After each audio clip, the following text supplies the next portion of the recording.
October 1st is the National Day in China. Around the world, protesters rallied against the establishment of the Chinese Communist Party due to its long history of violence, human rights violations, and totalitarianism. NTD's Jason Blair brings us a report on two protests that happened in California's Bay Area. Don't listen to the communists. Let's watch what they do.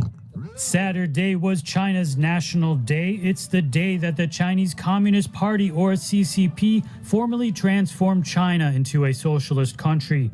Protests against the regime and its National Day took place in Berkeley and San Francisco, California. Stop the occupation! Stop the genocide! Today we are here with freedom-loving people around the world to fight against the evil China Empire and to fight for the freedom of all the nations occupied by China. No freedom, no peace. Shame on CCP. In the morning, protesters went to the University of California, Berkeley, where the Consulate General of the People's Republic of China in San Francisco was scheduled to speak. They delivered an open letter to the university saying that allowing the Chinese Consulate General on campus will, quote, contribute to the whitewashing of crimes committed by the CCP.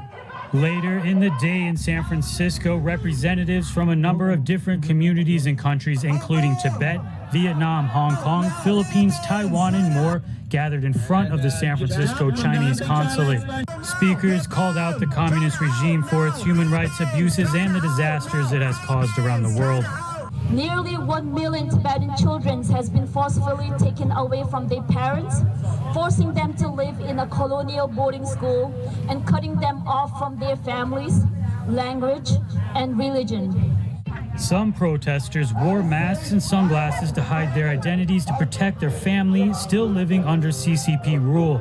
The regime is known to harass family members of people who speak out overseas.